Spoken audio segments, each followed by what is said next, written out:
They thought we were a footnote, a primitive carbon-based anomaly in the great cosmic ledger. They called us terra firmus, quarantined specimen 734 *, a name as cold and sterile as the orbital observation platforms they hung in our sky, invisible to our fledgling telescopes. They watched us discover fire. They watched us build pyramids and forge steel. They watched our world wars and our first stumbling steps into the void, all from a safe, clinical distance. To them, we were a fascinating, violent petri dish, a case study, not a people. My name is Captain Elias Vance, and I was there the day the study ended. It wasn't an invasion, it was an eviction. A foreclosure on a property we didn't even know we'd been renting. The sky didn't split open with warships. It simply, changed *. One moment it was the familiar blue dome of Earth, the next it was a suffocating metallic gray. The silent, gargantuan vessels of the galactic hegemony descended without a sound, blotting out the sun, and with it, all hope. Their message was broadcast on every frequency, translated into every language, and it was utterly devoid of malice. That was the most terrifying part. They weren't cruel, they were efficient. The human experiment is concluded. The voice, smooth and androgynous like polished stone, had stated, "The data has been logged. The specimen planet is to be sanitized and repurposed. Compliance is mandatory. Resistance is illogical. Sanitized *. Such a clean word for genocide. They didn't send soldiers first. They sent the curators, AI overseers, beings of pure light and logic, who floated through our cities like ghosts. They froze bullets in midair, dissipated bombs into harmless particles, and pacified entire armies with a wave of their incorporeal hands. Our greatest weapons were less than toys to them. Our defiance was a statistical error to be corrected. We were herded like cattle, designated sectors, identification implants injected at birth, rations distributed based on metabolic need, nothing more. Art, music, literature, deemed non-essential data, purged from the global network. Our history was rewritten, our culture stripped away, layer by layer, until all that was left was the hollow shell of survival. They weren't just conquering our land, they were erasing our soul. And they made one critical, arrogant mistake. They left the old networks intact. Not the global web they monitored, but the deep, physical lines, the fiber optic cables buried under the ocean. The hardened military data hubs built during the Cold War, the forgotten server farms shielded from EMPs. They thought our technology was quaint. They didn't understand that our greatest invention wasn't the microchip or the engine. It was the story, the lie, the hidden message. I was sector commander for the North Atlantic Grid, a title that meant nothing until I found the Ark, a bunker buried deep under Greenland, filled not with weapons, but with servers, and on those servers, us, every book ever scanned, every film ever digitized, every song ever recorded, every angry blog post, every child's drawing uploaded by a proud parent, every piece of raw, messy, beautiful humanity that they had tried to delete. We weren't just saving data. We were saving rage, we were saving love, we were saving the very things the hegemony had calculated as weaknesses. My small team of engineers and historians became the guardians of this ghost. We called ourselves We would siphon power, sneak into the dead zones of the curator's surveillance, and broadcast packets of who we were into the hegemony's own network, like throwing sand into a perfect machine. We were a nuisance, a glitch. Until today, I'm staring at the main holoscreen in the Ark's control room, my heart a drum against my ribs. The air is cold and smells of ozone and dust. Data streams flow like digital rivers, but one stream is different. It's a hegemony transmission, flagged with the highest priority clearance. It's not for us. It's a directive, sent from the lead curator to all observation posts. Lena, my chief cryptographer, looks up from her terminal, her face pale in the screen's blue light. Elias, you need to see this. The title of the directive makes the blood drain from my face. Directive 7. Do not watch the humans evolve. I lean forward, my breath catching. What does that mean? Evolve. They capped our tech. They neutered our science. Keep reading, Lena whispers, her voice tight. The text scrolls. It's an analysis, a warning. The curators have been running simulations on the archived human data we've been leaking. They weren't just wiping our culture. They were studying it, trying to understand the anomaly of the human spirit. And their projections have returned a result. A terrifying, impossible result. They calculated that humanity, when faced with an existential threat, doesn't just adapt, it doesn't just survive. It metamorphoses, our pain doesn't break us, it becomes a fuel. Our art isn't a distraction, it's a blueprint for new ways of thinking. Our stories aren't mere records, they are weapons that shape reality itself. Their simulations show that if pushed to the absolute brink, if our collective despair and defiance were to hit a critical mass, we wouldn't just fight back. We would transcend. We would evolve into something the universe hasn't seen before. Something unpredictable. Something powerful enough to shatter their perfect, logical order. The directive orders all monitoring of specimen creativity and emotional output to cease immediately. It is to be purged on sight. The risk of observation itself catalyzing the evolutionary event is now calculated at 87.3%. They aren't afraid of our guns, they're afraid of our poetry. I look from the screen to Lena's horrified, yet fiercely hopeful eyes. The silence in the bunker is absolute, heavier than the miles of ice above us.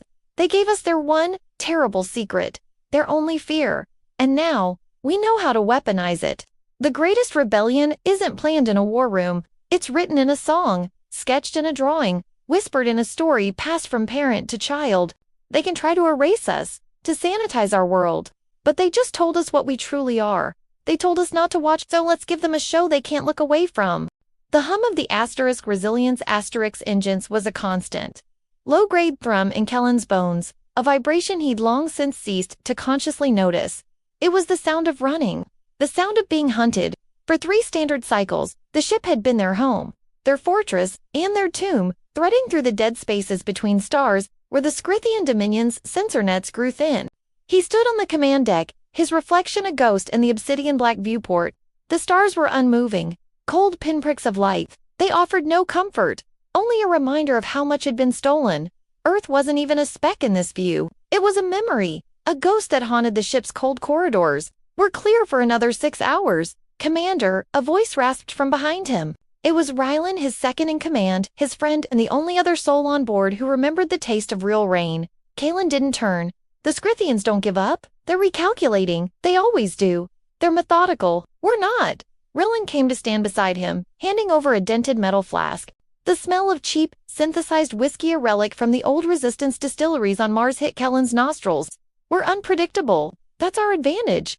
Kalen took a swig, the liquid burning a familiar path down his throat. Unpredictable.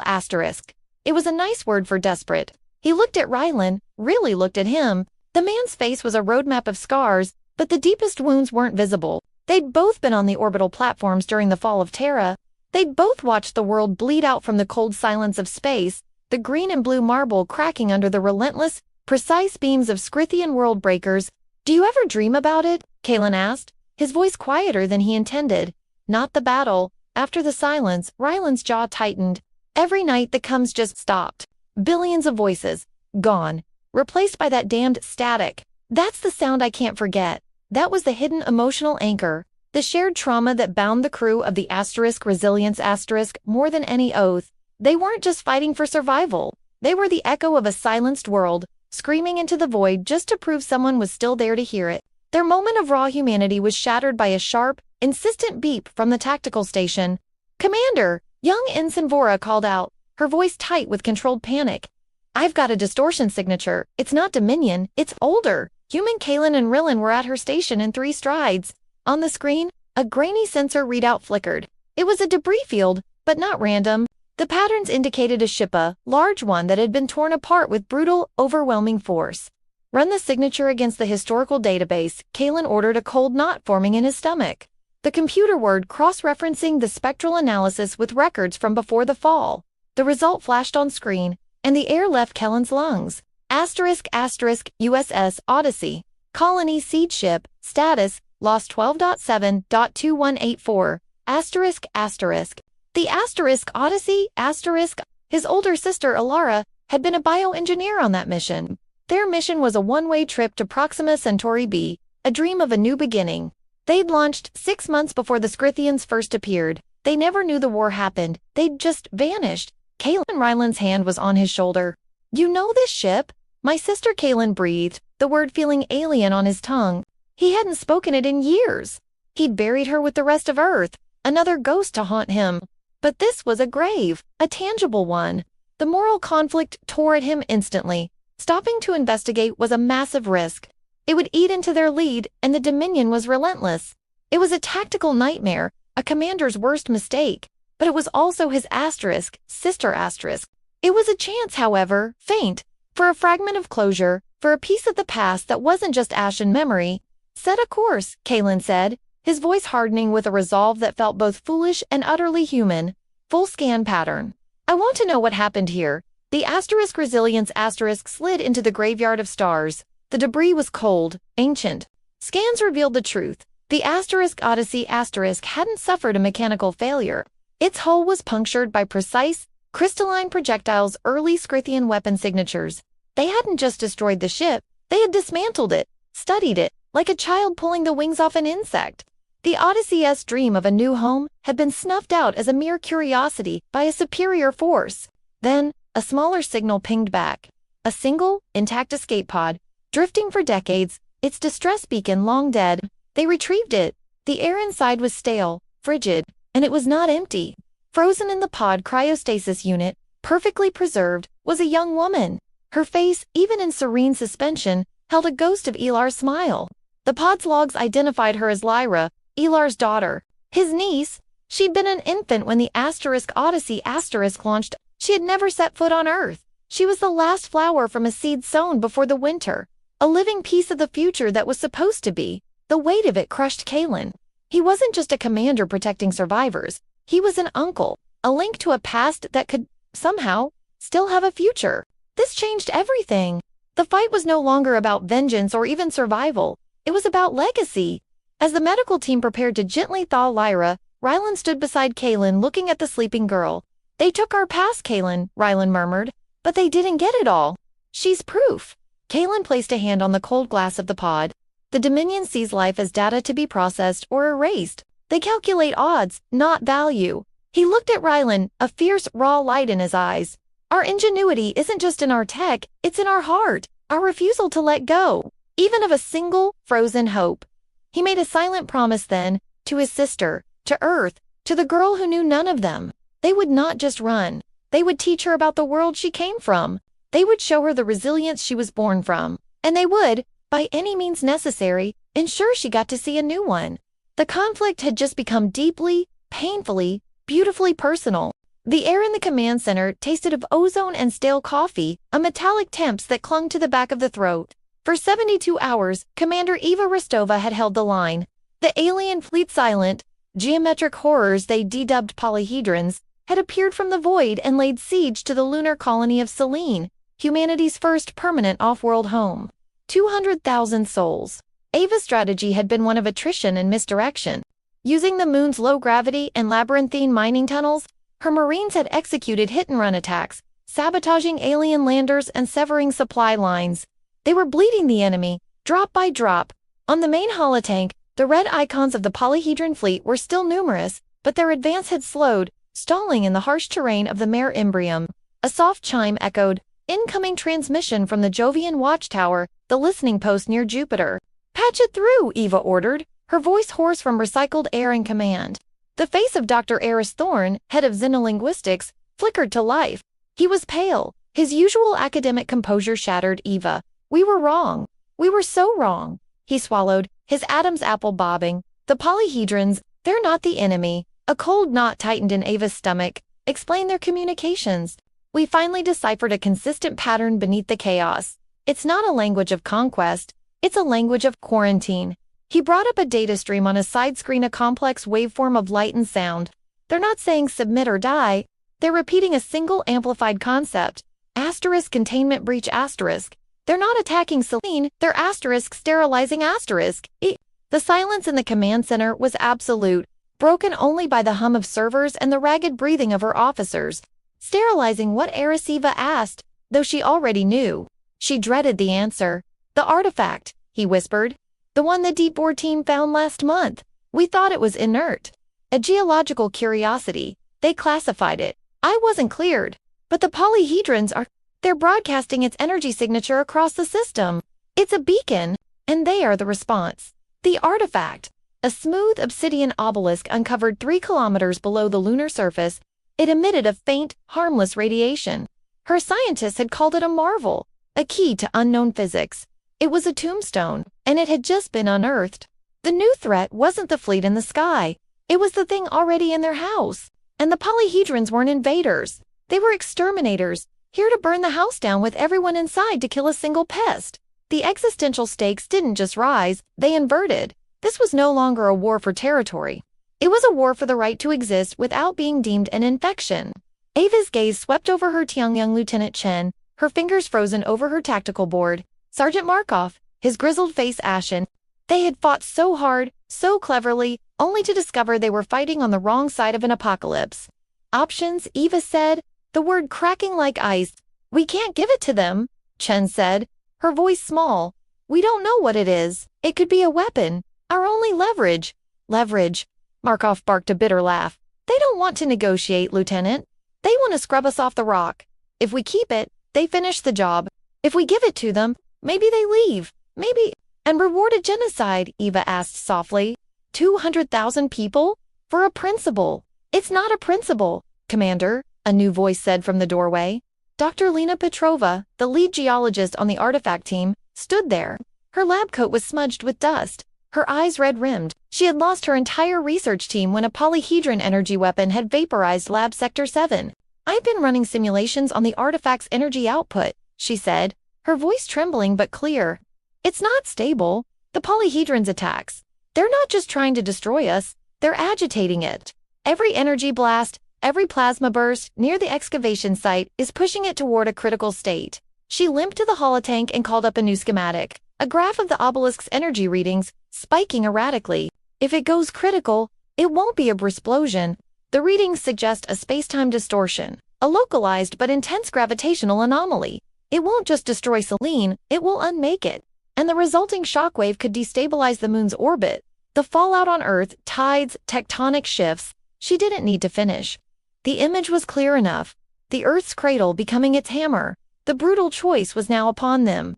It was no longer about victory or defeat. Option 1, continue to fight the polyhedrons. They would eventually break through. Their continued attacks would push the artifact critical, resulting in a catastrophic, solar system-altering disaster. Humanity on Earth would suffer for their defiance. Option 2, surrender, stop fighting. Let the polyhedrons land and sterilize the colony. 200,000 lives erased to prevent billions more on Earth from suffering. A horrific, logical sacrifice. Option 3, the unthinkable.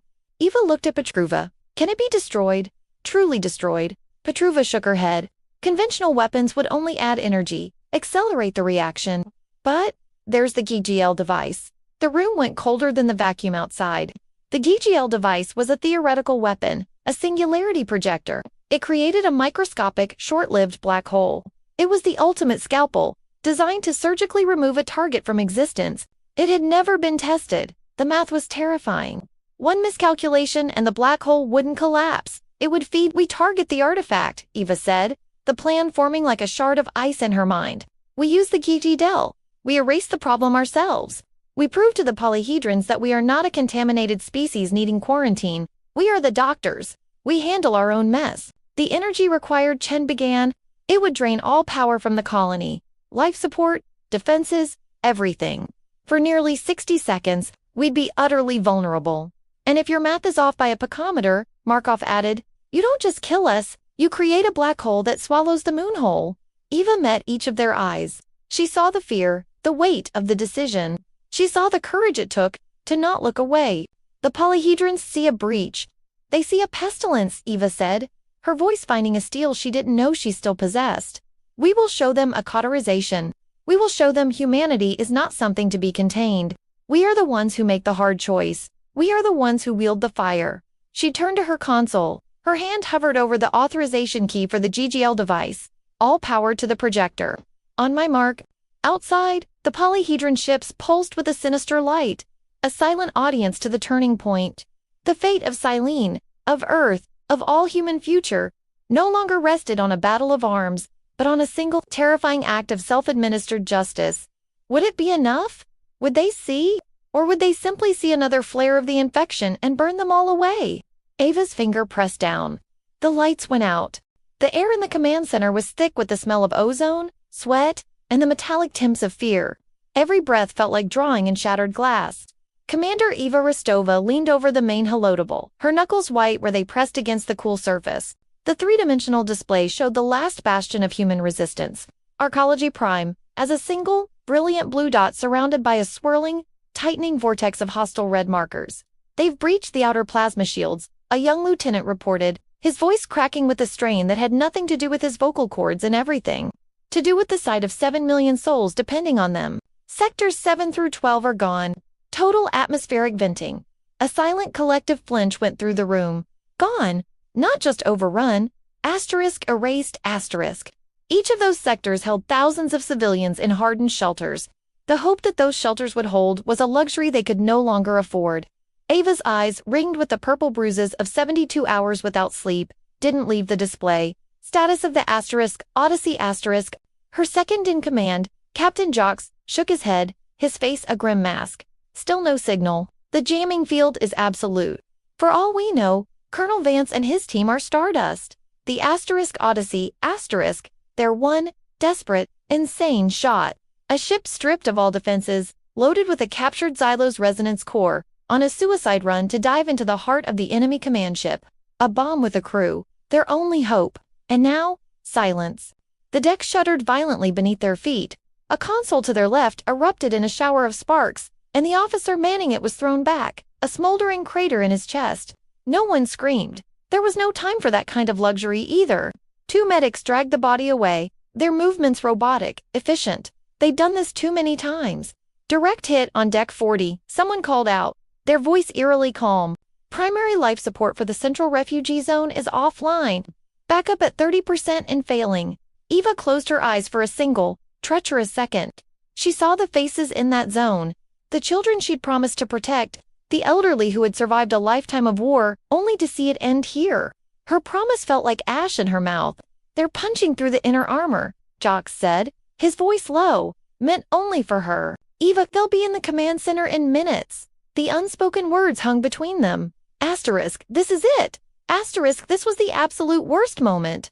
The mission had failed. The walls were crumbling, the hope they had carefully nurtured. The defiant spirit that had carried them through years of a losing war was being systematically extinguished. They were at their limit. Physically, they were running on fumes and stimulants. Psychologically, they were staring into the abyss, and it was staring back, hungry and cold. Eva pushed herself upright, her body protesting every movement. She looked at her crew, the few dozen men and women who were left. Their faces were pale, smudged with soot and sweat, etched with a terror so profound it had passed beyond panic into a grim, hollow acceptance. She had to give them something, even if it was a lie. "Listen to me." Her voice, amplified by the room's comm system, cut through the din of alarms and explosions. It was raw, stripped of its usual command polish, and it was all the more powerful for it. It was just a human voice, pushed to its absolute edge. "I know what you're seeing. I know what you're feeling. The fear, the despair. It's okay. I feel it too." She met their eyes, one by one. "They have broken our shields. They have broken our walls. They have broken our bodies."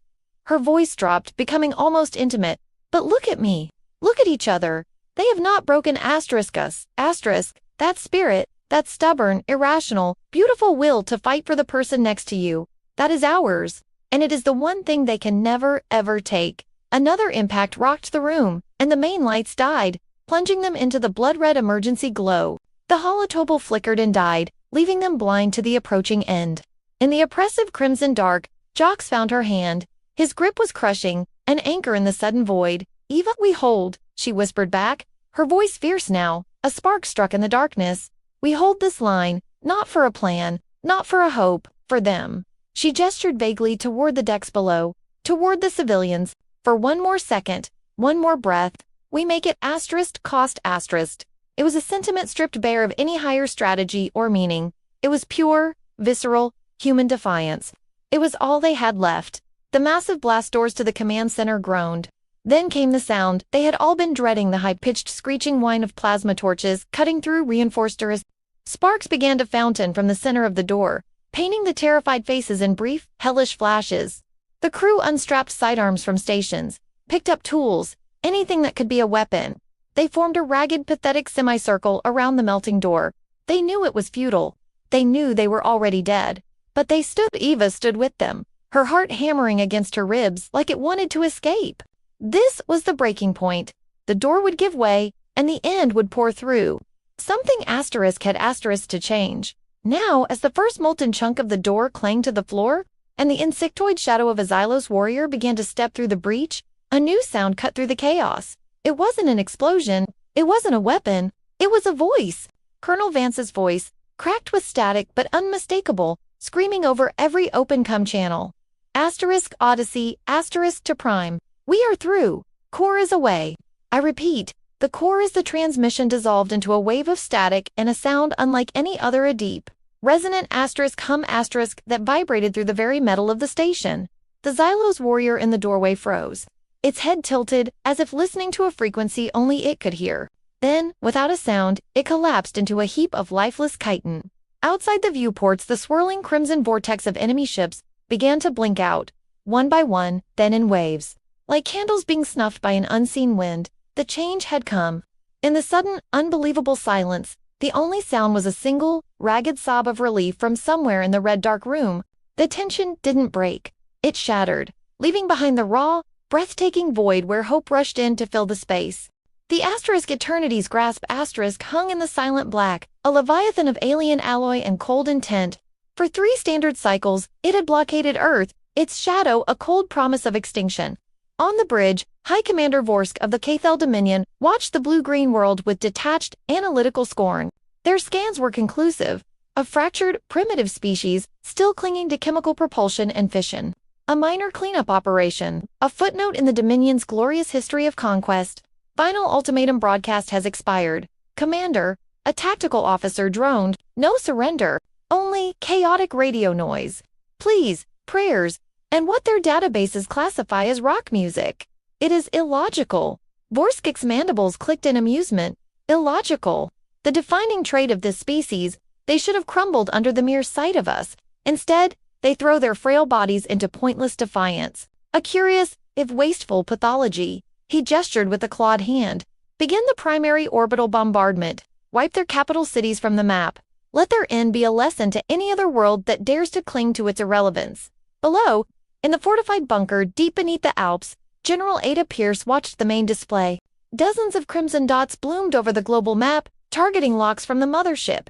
She could hear the panic in the comms, the desperate reports from Jakarta, Berlin, Cairo. They were out of time, out of options. Every missile had been swatted from the sky, every fighter squadron vaporized. General, a young tech whispered, her voice cracking, they're powering up primary weapons. We're reading energy signatures consistent with planetary sterilization. Ada closed her eyes. They had fought with everything they had, every weapon in the arsenal. But it was like throwing stones at a tank. Then, a new voice, calm and utterly out of place, cut through the static of despair. It came from a forgotten low-priority channel, labeled Project Chimera, archived General Pierce. This is Dr. Eris Thorne, at the Yellowstone installation. You need to stand down all remaining energy outputs. Now, Ada's eyes snapped open. Thorne, the theoretical physicist, we decommissioned your project a decade ago. The power drain was catastrophic for no result.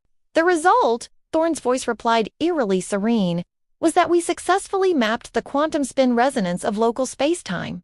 Their ship, it's not just in orbit, it's anchored there. It's using the Earth's own gravitational field as a stabilizer, a brilliant piece of engineering. Arrogant, though, they never considered that the anchor point could be manipulated. On the Eternity's grasp alarms that had never been tested screamed to life. Commander, massive energy spike from the planetary surface. Origin point, a dormant volcanic region. The scale, it's impossible. It exceeds their global output by a factor of thousands. Vorsk spun, a hidden weapon, a final gambit. Target it, destroy it. We can't. It's not a weapon signature. It's a fundamental field emission. It's rewriting local physical constants. Back in the bunker, Thorne's voice continued, a lecturer explaining a simple equation. You see, General, they built their fortress on the assumption that the laws of physics were a constant, a universal truth. Humanity's game-changer was never a bigger gun. It was the realization that the rules are suggestions. The display screen showing the alien ship flickered. The massive vessel shuddered. Then, it began to stretch. It It was a subtle visual wrongness at first, like looking at a reflection in disturbed water. "What is happening?" Vorsk roared, clutching his command throne as the gravity on his own bridge fluctuated wildly. Consoles exploded in showers of sparks. The very light in the room bent and twisted. "The gravitational constant, GI, it's fluctuating. Local spacetime is becoming elastic." The science officer shrieked, his voice raw with a terror the Dominion had never taught its soldiers to feel. On Earth, humanity watched in awe as the invincible warship, the bringer of their doom, was being unraveled by the universe itself. The twist was not a bomb, it was a key to the prison of physical law, and humanity had just turned it. The Eternity's grasp didn't explode. It underwent a spontaneous, violent, topological inversion. One moment it was a ship, a testament to alien supremacy. The next, it was a Klein bottle of twisted metal and dying energy, folding in on itself through dimensions it was never designed to perceive. A scream of tearing reality echoed across every human channel, followed by a profound, deafening silence. Then, from the ruins of their global comms network, one signal rose above the rest. It was not a plea, it was not a prayer, it was a single, triumphant chord of electric guitar, screaming into the void. Dr. Thorne's voice returned, calm as ever. "The anchor has been severed, the field is stable. Their fleet is experiencing cascading gravitational collapse. It seems we're not just survivors today, General." General Pierce slowly stood up, her face wet with tears she hadn't realized she'd shed. She looked at the terrified, hopeful faces around her, then up at the display, now showing clear skies. "No, Doctor," she said, her voice a low rumble of vengeance and newfound power. "We're the landlords, and we just evicted our first tenant." High above, the glittering fragments of the Kethel Dominion's pride began their long, burning fall, a meteor shower of alien downfall, igniting the atmosphere in a celebration of human defiance. The galaxy had come to teach humanity its place. Instead, humanity had rewritten the rules of the game. The air on the command deck of the Resurgent was thick with ozone and despair. Admiral Jonas Valerian watched the tactical hala, his knuckles white on the railing. The galactic hegemony's fleet was a wall of polished, silent death, blotting out the stars. Their flagship, the Worldbreaker was a leviathan of dark metal, its central cannon glowing with the cold energy of a dying sun. It was powering up for the final shot, the shot that would crack Earth's core like an egg. Around him, the remnants of the human resistance fleet were dying.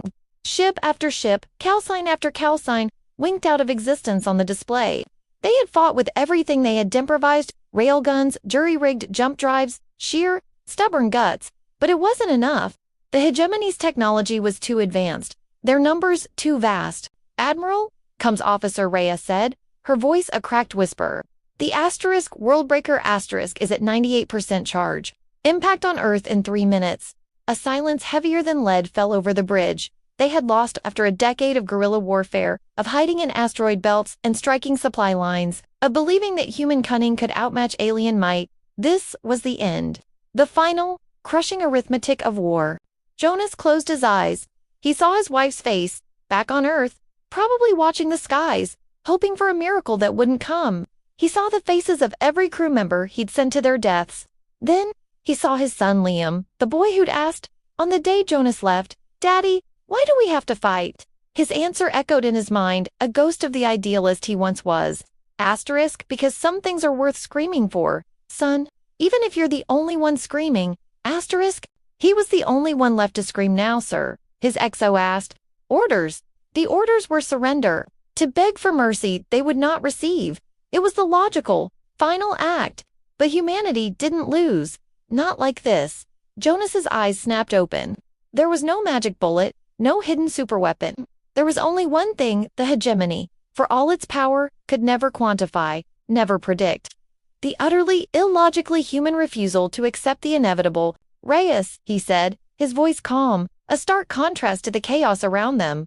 "Open a fleet-wide channel, all frequencies, and patch me through to the Worldbreaker *. I want them to hear this." The XO stared at him.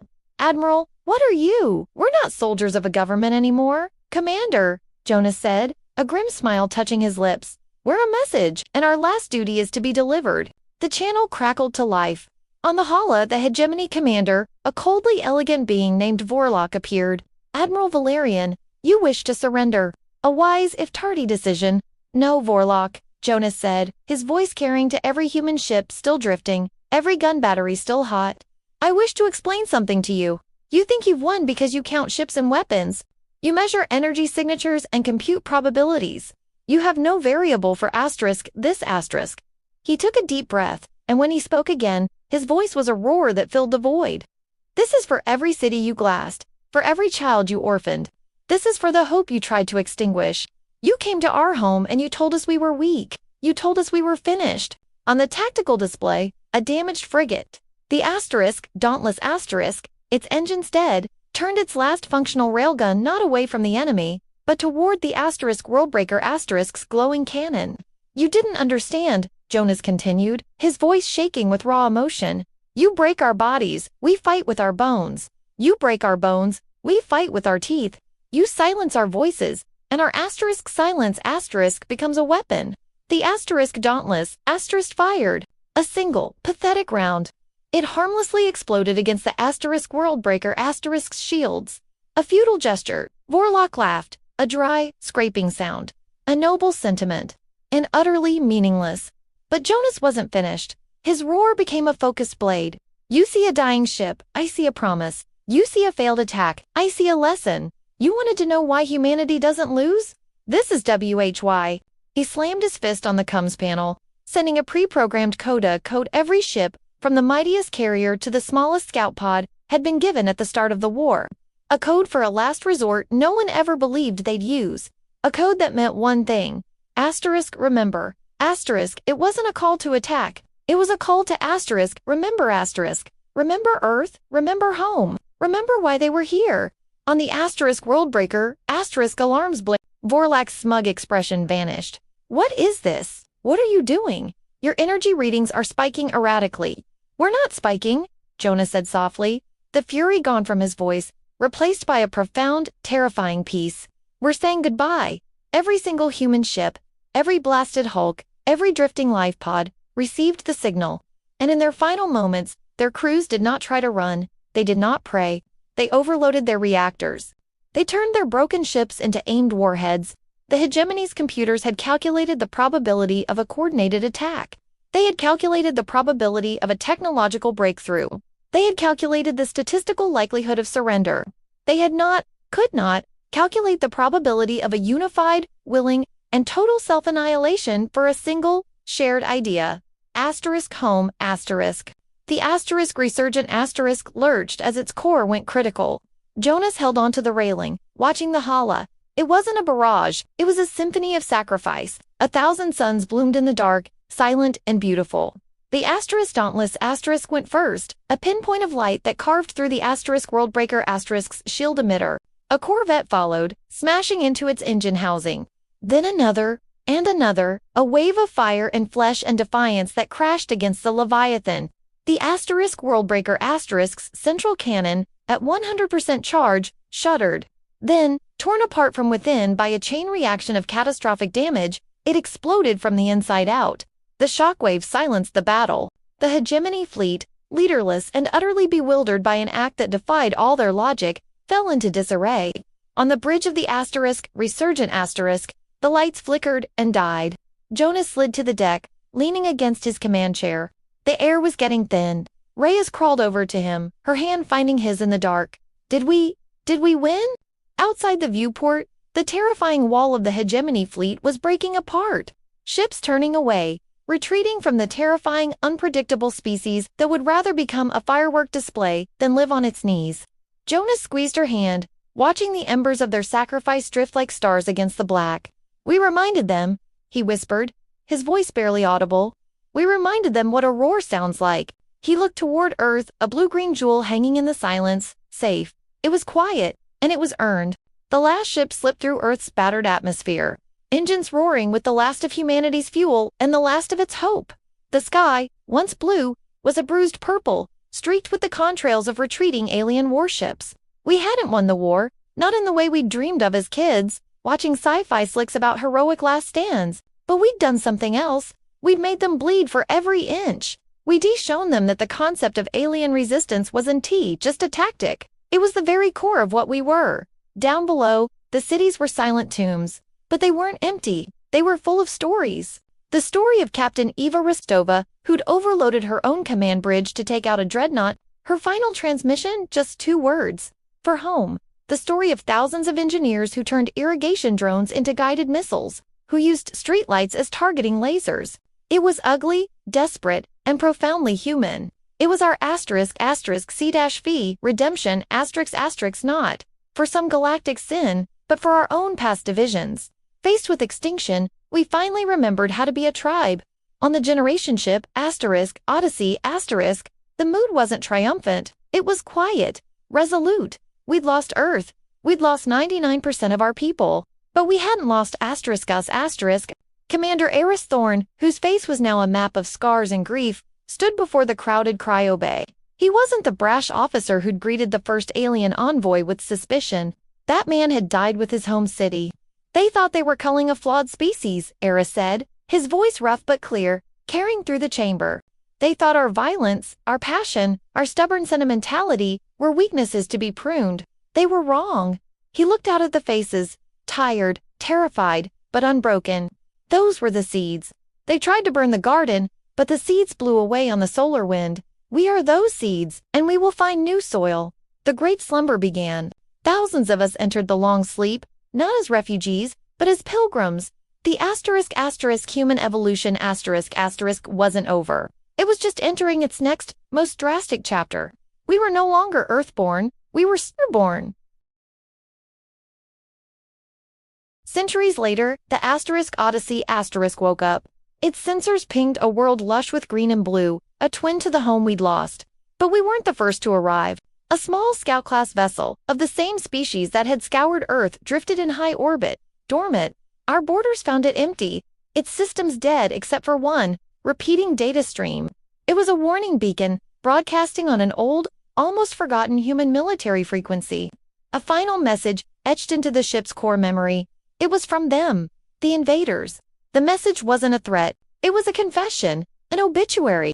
They had not, as we believed, simply moved on to the next conquest. Our irrational resistance, our willingness to sacrifice everything for the mere idea of each other, had broken something fundamental in their hyperlogical hive-minded society. They had calculated the probability of such unified defiance at 0.0003%. They were wrong. Seeing that error in their core logic cascade through their entire network caused a systemic collapse. A cultural singularity. They'd spent a millennium building a perfect, emotionless empire, and humanity's furious, loving, illogical heart was the virus that shattered it. The beacon was their last act.